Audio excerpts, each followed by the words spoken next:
다 같이 찬송가 516장 찬송하시겠습니다. 찬송가 516장입니다.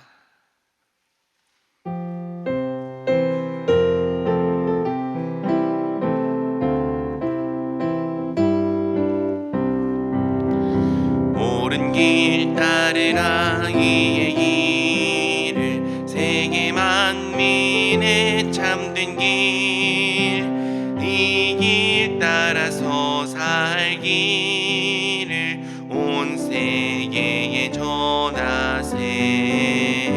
만 백성이 나갈 길, 어두운 밤 지나고 동튼다.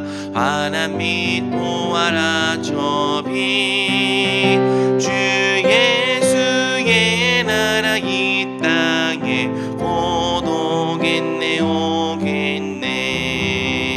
주 예수 따르라 승리의 주, 세계 만민이 나갈 길과 진리요 참 생명, 내 창검을 부수고 다 따르라 화평왕. 어두운 밤 지나고 동튼다. 환한 빛 보아라 저 빛, 주 예수의 나라 이 땅에 곧 오겠네 오겠네. 놀라운 이 소식 알리어라, 세계 만민을 구하려 내 주 예수를 보내신 참 사랑의 하나님.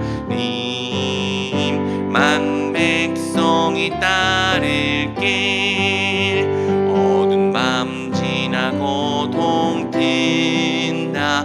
환한 빛 보아라 저 빛, 주 예수의 나라 이 땅에 곧 오겠네 오겠네.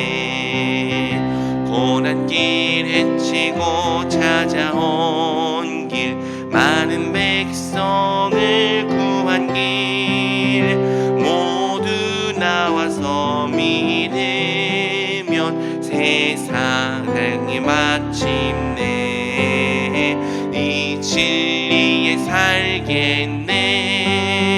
어두운 밤 지나고 동튼다. 환한 빛 보아라 저 빛, 주 예수의 나라 이 땅에 곧 오겠네 오겠네. 기도하겠습니다. 사랑이 많으신 하나님 아버지, 오늘도 이 새벽에 우리를 깨워주시고 불러주셔서 하나님 앞에 기도로 하루를 시작하게 하여 주신 은혜에 감사를 드립니다. 주여, 이 시간을 통하여 오직 주님만 영광 받아 주시옵소서. 또 이 시간을 통하여 오늘도 우리가 주의 뜻대로 살 수 있도록 모든 은혜를 더하여 주시옵소서. 주님, 우리 성도님들이 가지고 나온 모든 기도 제목 가운데 주여 함께하여 주시고 응답하여 주시옵소서. 가정의 문제에 대하여 주께서 속히 일하여 주시고, 또 직장의 문제에 대하여 주님께서 함께하여 주시옵소서. 하나님, 가정과 축복에 주께서 은혜와 축복 더하여 주시사 우리의 가정과 축복이 하나님의 풍성하심과 아름다우심을 드러내는 축복의 장이 되게 하여 주시옵소서. 이 시간 말씀 듣습니다. 주여, 말씀 가운데 역사하셔서 이 말씀이 오늘도 우리를 살게 하는 말씀, 진리 위에 굳게 서게 하는 말씀 되게 하여 주시옵소서. 성령으로 우리를 주장하여 주시길 간절히 소망하며 우리 주 예수 그리스도의 이름으로 기도드립니다. 아멘. 오늘 하나님께서 우리에게 주시는 말씀은 사사기 8장 18절에서 21절까지의 말씀입니다.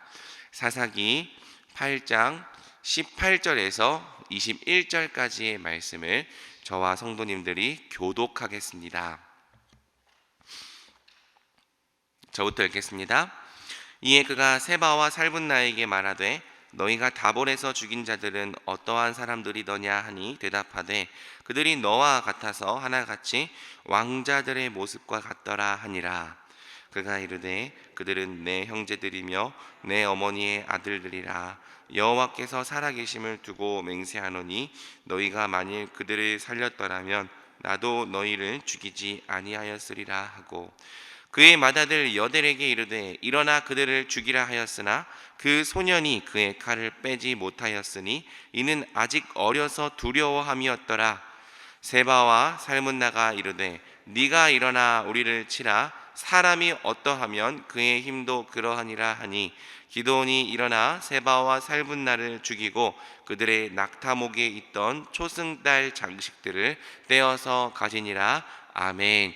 이 말씀의 은혜가 저와 여러분에게 넘치기를 주님의 이름으로 축복합니다. 아멘. 오늘은 사사기 8장 18절에서 21절까지의 말씀을 통해 어느새 내가 영웅이 되었다라는 제목으로 함께 말씀 나누겠습니다. 우리가 계속해서 매일 새벽마다 보고 있는 이 사사기는 참 읽기도 해석하기도 혼란스러운 책입니다. 우리는 보통 성경의 어떤 본문이 100% 모범 답안이거나 아니면 100% 틀린 답안이기를 원합니다. 그래야 본문을 보면서 이 본문을 통해 내가 배울지 아니면 본받지 말아야 할지를 쉽게 결정할 수 있기 때문이죠. 하지만 사사기에는 사실상 100% 모범 답안도 100% 틀린 답안도 존재하지 않습니다. 한 본문 속에 믿음의 모습과 불신의 모습이 동시에 들어 있습니다. 양털 기도의 경우처럼요, 하나님이 응답해 주셨다고 해서 그게 모두 본받을 만한 모습인 것도 아니죠. 그래서 여러분, 우리는 사사기를 읽을 때 끊임없이 하나님을 봐야 합니다.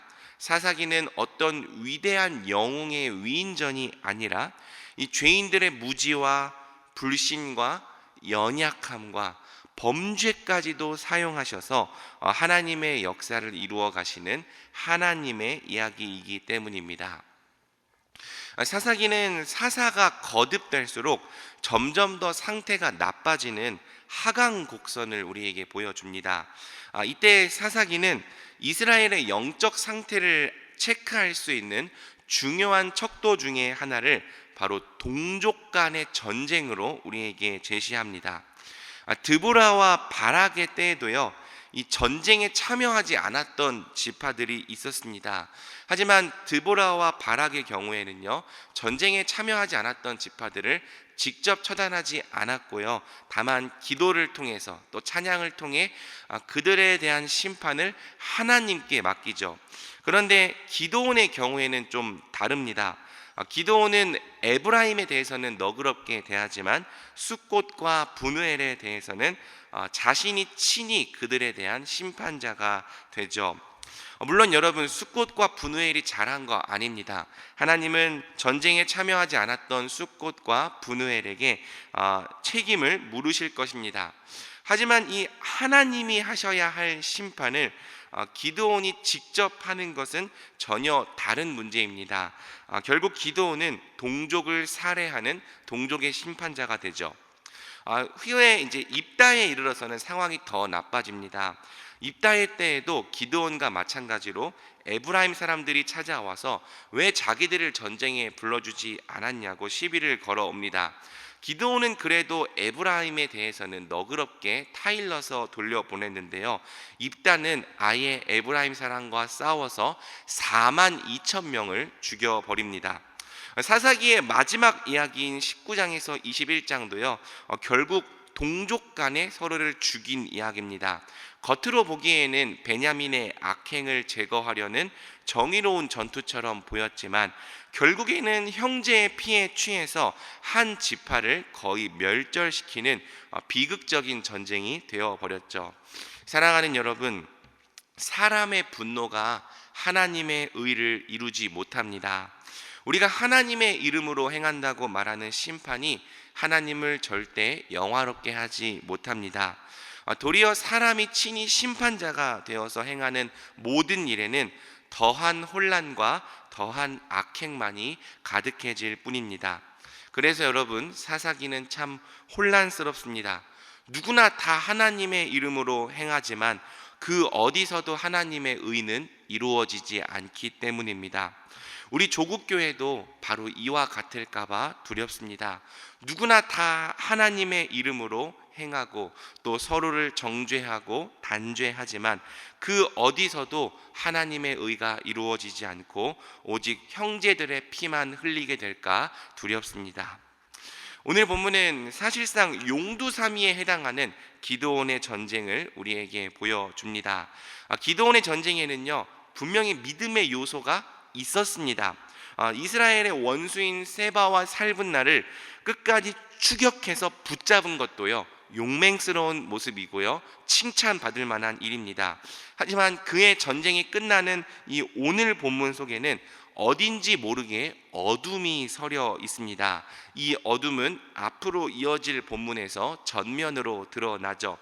그러므로 이 시간에는 오늘 본문에 서려 있는 어둠이 무엇인지를 함께 살펴보고, 혹시 이 어둠이 지금 내 신앙 속에도 서려 있지 않은지 돌아보며 회개하는 시간을 갖기 원합니다. 기드온이 세바와 살분나를 처형하기 전에 그들에게 다음과 같이 묻습니다. 18절 상반절입니다. 이에 그가 세바와 살분나에게 말하되 너희가 다본에서 죽인 자들은 어떠한 사람들이더냐 하니, 그러자 세바와 살분나가 대답하죠. 하반절, 대답하되 그들이 너와 같아서 하나같이 왕자들의 모습과 같더라 하니라. 이 대답과 관련해서는 여러 가지 해석이 있습니다. 아부를 해서 그 형제들이 왕자와 같았다라는 아부를 해서 목숨을 구걸하기 위함이라는 해석도 있고요, 그냥 기드온 앞에서 비아냥거린 거라는 해석도 있죠. 중요한 것은 기드온과 관련해서 왕이라는 표현이 처음으로 사용되고 있다는 점입니다. 기드온은 이어지는 본문에서 분명 자기가 이스라엘을 다스리지 않겠다고 말합니다. 하지만 본문은 기드온이 사실상 왕이 되었다는 암시를 계속해서 우리에게 주는 거죠. 여러분, 기드온의 형제들이 왕자 같다면 기드온은 대체 어떤 존재입니까? 또 기드온이 세바와 살분나에게서 이 왕의 초승달 장식과 이 자색 의복은 왕이 입는 의복이거든요. 이 자색 의복을 취했다는 것도 대체 어떤 의미입니까? 물론 전쟁에서 승리한 사람이 전리품을 거둘 수 있습니다. 하지만 기드온이 왕의 장식과 왕의 의복을 가졌다는 이 언급은 매우 의미심장한 거죠. 또 기드온은 어떻게 아내를 그토록 많이 거느릴 수 있었고 아들만 70명을 낳을 수 있었습니까? 그리고 결정적으로 어째서 그의 아들 중 하나의 이름이 아비멜렉, 내 아버지는 왕이시다입니까? 말로는 내가 왕이 되지 않겠다 말합니다. 하지만 본문의 여러 증거와 정황은 사실상 기드온이 왕이 되었다는 것을 보여주는 거죠. 또 기드온은 세바와 살문나를 처형하는 이유를 다음과 같이 말합니다. 19절, 그가 이르되 그들은 내 형제들이며 내 어머니의 아들들이니라. 여호와께서 살아계심을 두고 맹세하노니 너희가 만일 그들을 살렸더라면 나도 너희를 죽이지 아니하였으리라.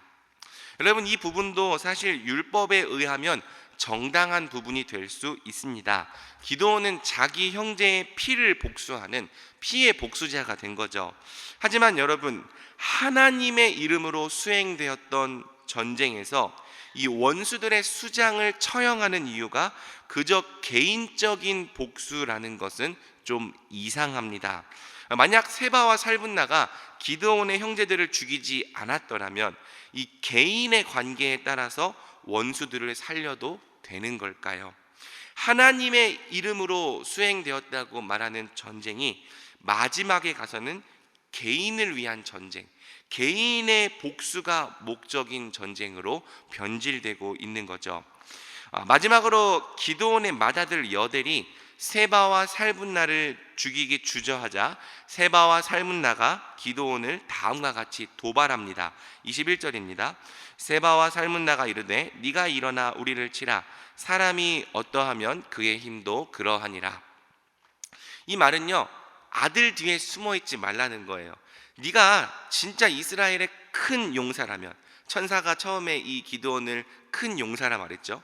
네가 진짜 이스라엘의 큰 용사라면, 네가 이스라엘의 진짜 전쟁 영웅이라면 직접 너의 용맹을 보여보라는 것입니다. 직접 우리를 죽여보라는 뜻입니다. 이 말을 듣자 기드온이 곧 일어나서 세바와 살문나를 쳐 죽입니다. 마치 나는 이스라엘의 큰 용사와 전쟁 영웅이 맞다는 것을 증명하려는 듯 일어나 세바와 살문나를 죽이고 그들의 초승달 장식을 떼어 가지는 거죠. 많은 학자들이 이 본문에서 두려워 떠는 맏아들 여델의 모습을 기드온의 처음 모습과 비교합니다. 여러분, 기드온의 처음 모습 어땠습니까? 포도주 틀에서 숨어서 밀을 타작하지 않았습니까? 양털로 2번이나 하나님을 시험하며 전쟁에 나가기 두려워했던 것이 본래 기드온 아니었습니까? 그런데 이제는요, 이 세바와 살문나의 말에 발끈하는 거죠. 네가 진짜 이스라엘의 영웅이라면, 큰 용사라면 직접 우리를 치라는 말에 발끈해서 세바와 살문나를 치는 겁니다. 기드온은요, 어느새 자기 스스로도 인정하는 큰 용사와 전쟁 영웅이 되었던 거예요. 나는 처음에 가장 작은 자라고 은혜를 구하던 예전의 기드온은 온데간데 없고요, 나는 이스라엘을 구원한 전쟁 영웅이다라는 마음을 가진 영웅이 되어버린 기드온만 남게 된 것입니다. 말씀을 맺겠습니다. 사랑하는 성도 여러분, 기드온에게 서려 있던 이 어둠이 오늘 우리에게도 똑같이 서려 있을 수 있습니다. 우리는 스스로를 하나님의 종이라고 겸손한 척 말하면서도 어느새 내가 왕의 자리에 앉아 있을 수 있습니다. 사실상 왕처럼 행하고 있을 수 있습니다. 나는 가장 작은 자라고 은혜가 필요하다고 말하면서도요, 속으로는 스스로를 영웅으로 여기고 대단하게 여기고 의롭게 여기고 존중받아야 한다고 여기는 교만이 우리 속에 서려 있을 수 있습니다. 입으로는 하나님을 위한 일을 한다고 말하면서도요, 사실은 내 개인의 목적을 위한 일로 하나님의 사역을 변질시키고 있을 수 있습니다. 우리의 믿음이, 우리의 사역이, 우리가 하나님을 위해 행한다고 말하는 모든 일들이 바로 이와 같이 변질될까 두렵습니다. 그러므로 사랑하는 성도 여러분, 은혜를 구합시다. 우리 자신을 바르게 볼 수 있는 눈을 구합시다. 우리 안에 어둠이 서려 있다면 이 어둠을 빨리 돌이켜 회개합시다. 그리하여 사명으로 시작하여 끝까지 사명으로 마치는 우리 대전중앙교회 모든 성도님들 될 수 있기를 주님의 이름으로 축복합니다. 아멘. 우리 이 시간 기도할 때 먼저 말씀 붙들고 기도하겠습니다. 누구나 다 하나님을 위해 행한다고 말하지만 어디서도 하나님의 의가 이루어지지 않았던 어둠의 시대가 사사시대였습니다. 누구도 하나님의 의를 이루지 못하지만 또 하나님께서 진정한 사사가 되셔서 스스로 그분의 의를 이루어 가시는 시대가 사사시대이기도 했죠. 하나님의 종이라고 말하는 우리가 어느새 스스로 왕이 되어 있다면 이 시간 회개합시다. 하나님이 일하신다고 말하는 우리가 어느새 스스로 내가 일한다고 말하는 영웅이 되어 있다면 회개합시다. 하나님의 일이라고 포장하면서 사실은 내 개인의 목적을 이루고 있었다면 회개합시다. 오직 우리에게 예수님을 바르게 보고 바르게 따를 수 있는 온전한 믿음을 회복하여 달라고 함께 기도합시다. 더불어서 우리 교회가 준비하고 있는 75주년 기념사역과 특별히 전교인 성령 필사를 위해 기도합시다. 전교인 성경 필사가 사람의 일이 아니라 하나님의 일이 되게 해달라고 함께 기도하면 좋겠습니다. 우리 주여 한번 부르고 기도하며 나가겠습니다. 주여. 주님, 누구나 다 하나님을 위해 일한다고 말하지만 어디서도 하나님의 의가 나타나지 않는 어둠의 시대가 사사시대였습니다. 주여, 저는 오늘날 우리의 교회가 바로 이 사사시대의 어둠과 같을까 너무나도 두렵습니다. 하나님, 모든 곳에서 하나님을 위한 예배가 올려지고 있습니다. 모든 곳에서 하나님을 위해 행한다고 말하는 사역들이 진행되고 있습니다. 그러나 그 어디에서도 사실상 하나님의 의가 이루어지지 않고 형제들의 피만 흘려지고 있고 주여 자신의 개인의 목적만 이루려 하는 이 어둠이 우리 조국교회에 또 우리 대전중앙교회에 깔려있지 않은지 주여 돌아보며 회개합니다. 주여 우리가 우리 자신의 어둠을 바로 볼 수 있는 눈을 허락하여 주시옵소서. 우리의 믿음 가운데 언제 살아있는지 몰랐던 이 어둠을 하나님 우리가 발견하고 아파하고 하나님 스스로를 치며 회개할 수 있는 은혜를 우리에게 허락하여 주시옵소서. 아버지, 이 시간 기도합니다. 어느새 내가 왕이 되어 있었다면, 어느새 내가 영웅이 되어 있었다면, 그래서 하나님 처음 입으로는 가장 작은 자라고 말하면서도 네 용맹을 떨쳐보리라는 말에 발끈해서 하나님 우리의 교만함을 나타내 보이고 있었다면 주여 우리를 용서하여 주시옵소서. 주여 우리를 불쌍히 여겨 주시옵소서. 주여 우리를 긍휼히 여겨 주시옵소서. 주여 우리 기도하는 모든 성도님들이 우리의 믿음 속에 언제 모르게 서려 있는 이 어둠을 하나님 제거하고 하나님 앞에서 가장 온전한 모습으로 가장 정결한 모습으로 서는 자를 되게 하여 주시옵소서. 더불어서 하나님 우리 교회가 준비하고 또 하나님 진행하고 있는 이 75주년 기념 사업을 위해서 기도합니다. 주여 이 75주년 기념 사업이 하나님을 영화롭게 하는 사업 되게 하여 주시옵소서. 진행되는 모든 과정과 또 하나님 그 프로세스에 주께서 은혜를 주시옵소서. 특별히 전교인 성경 필사 가운데 하나님 함께 하시는 은혜를 베풀어 주셔서 주여 우리 성도님들이 성경을 필사하면서 하나님의 은혜를 체험하고 또 더욱더 한몸된 교회로 바로 서는 은혜가 있게 하여 주시옵소서. 말씀에 심겨지는 교회가 되게 하여 주시옵소서. 매주 화요일은 특별히 교회의 모든 양육 및 훈련 사역을 위해 기도하는 날입니다. 이 시간 기도하실 때 우리 교회가 주님께서 맡겨주신 영혼들을 잘 양육하고 세우는 교회가 되게 하옵소서. 양육과 훈련을 이끄시는 모든 사역자들을 성령으로 충만케 하옵소서. 모든 성도들이 예수 그리스도의 장성한 분량까지 계속하여 성장해 갈 수 있게 하옵소서. 그리고 계속해서 담임 목사님을 위해 기도해 주시고 함께 동역하시는 장로님들과 교역자들이 사랑으로 하나 되어 온 교회가 성령으로 충만한 가운데 부흥의 역사를 이루게 해달라고 교회의 양육 훈련 사역을 위해 합심으로 기도하신 후 자유롭게 기도하시면 되겠습니다. 이 시간 기도하실 때 먼저 저를 따라해 주시기 바랍니다. 주여 성령을 부어 주옵소서. 주여 성령을 부어 주옵소서. 주여 성령을 부어 주옵소서. 주여 성령을 부어 주옵소서. 다 같이 합심으로 기도하겠습니다. 주여 하나님 우리의 모든 양육과 훈련 사역에 성령을 부어 주시옵소서. 하나님 우리의 양육과 훈련이